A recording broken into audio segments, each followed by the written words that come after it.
आधारित जनगणना की मांग विपक्ष कर रहा है। जब महिला आरक्षण बिल पास होने के बाद विपक्ष ने ओबीसी के लिए अलग आरक्षण की मांग रखी है, तब बिहार देश का पहला राज्य बन गया है जिसने जाति आधारित गणना करके हिसाब रख दिया है। जनगणना के कामों में लगी हुई पूरी टीम को बधाई भी दी है ट्वीट के माध्यम से। और इसमें आप जरा देख लीजिए, यादव 14% थे, जो डेटा आया है ब्राह्मण 3.65%, राजपूत 3.75%, मुसलमान 3%।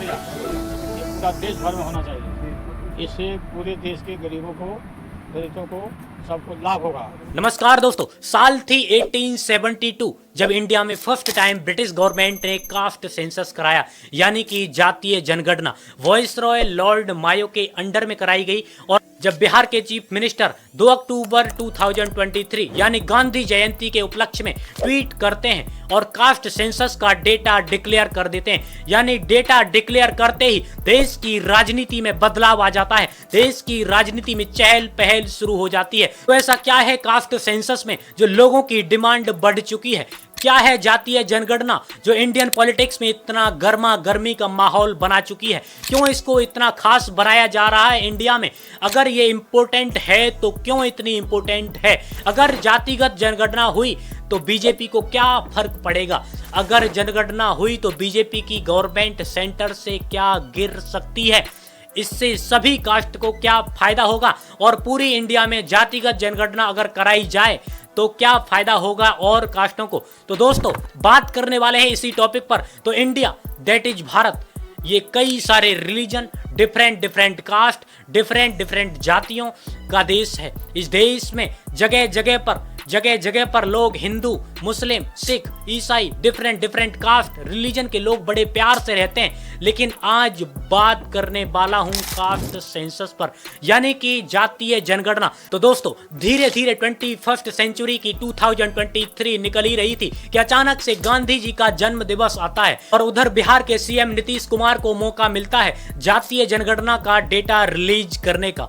और फिर क्या होता है, नीतीश कुमार जी कास्ट सेंसस का डेटा डिक्लेयर कर देते हैं और वो भी कुछ इस प्रकार से ट्वीट के साथ करते हैं कि आज गांधी जयंती के शुभ अवसर पर बिहार में कराई गई जाति आधारित जनगणना के आंकड़े प्रकाशित किए गए हैं।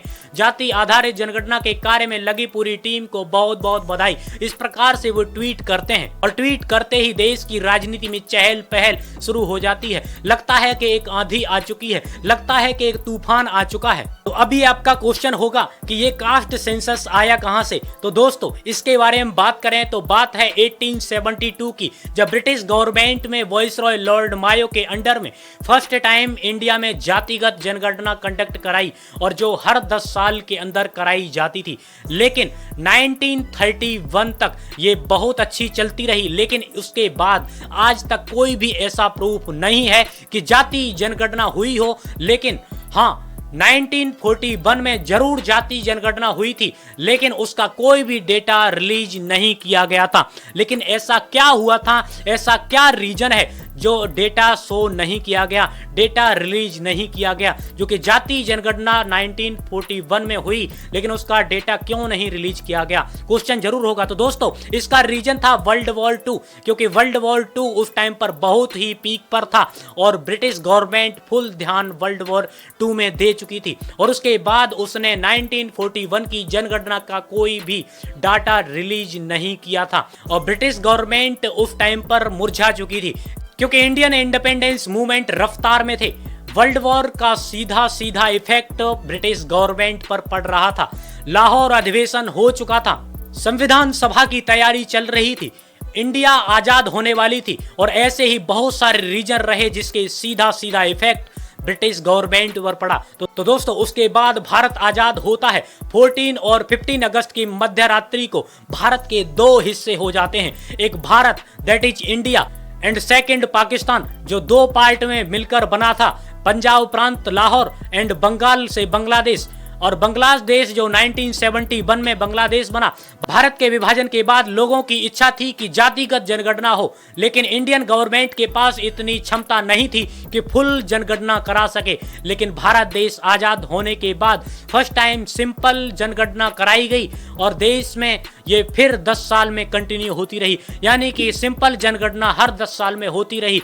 2021 तक की अगर बात करूं तो जनगणना 16 टाइम हो चुकी थी, यानी 16 बार जनगणना हो चुकी थी। इस जनगणना के दौरान बहुत सारी प्रॉब्लम्स आई, कई सारी पॉलिटिकल पार्टियों को नुकसान हुआ, बहुत सारी पॉलिटिकल पार्टियों को इसका बहुत फायदा मिला। दोस्तों, इसी के बीच में कास्ट सेंसस की बात उठती रही, बड़े बड़े पॉलिटिकल लीडर्स ने इसका समर्थन किया। तो दोस्तों, अभी स्पेशल पार्लियामेंट सेशन में कांग्रेस पार्टी के एमपी राहुल गांधी जी ओबीसी को लेकर बोलते हैं कि कास्ट सेंसस को सपोर्ट करते हैं और कहते हैं कि मोदी सरकार में 90 कैबिनेट सेक्रेटरी में से मात्र 3 कैबिनेट सेक्रेटरी ओबीसी से हैं, जो कि इतनी कम हिस्सेदारी क्यों है, जबकि ओबीसी देश में मेजॉरिटी में रहते हैं। लेकिन ऐसे ही डिफरेंट पॉलिटिकल लीडर्स ने कास्ट सेंसस को सपोर्ट किया है, लेकिन तब भी आज तक पूरे देश में जातीय जनगणना नहीं हो पाई। लेकिन ये जो हिंदुस्तान की सरकार को चलाते हैं, जो बजट को चलाते हैं, इनमें से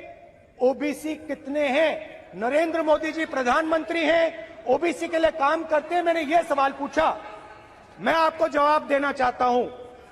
हिंदुस्तान के सेक्रेटरीज 90 में से सिर्फ 3 ओबीसी से हैं। लेकिन जब 2022 में विधानसभा के इलेक्शन में समाजवादी पार्टी के अध्यक्ष अखिलेश यादव जी का मुद्दा जातिगत जनगणना बना रहा है, इस देश में जाति जनगणना मुद्दे पर इलेक्शन होना संभव हो चुका है। अब इस देश की राजनीति कहीं न कहीं जाति जनगणना पर आ चुकी है। समाजवाद तभी संभव है जब जाति जनगणना हो। जाति जनगणना होने के बाद ही सबका साथ सबका विकास होगा। जाति जनगणना से ही भाईचारा आएगा, जाति जनगणना से ही भेदभाव खत्म होगा, जाति जनगणना से ही लोकतंत्र मजबूत होगा, जाति जनगणना से ही समाजवाद आएगा, जाति जनगणना से ही राम राज्य आएगा।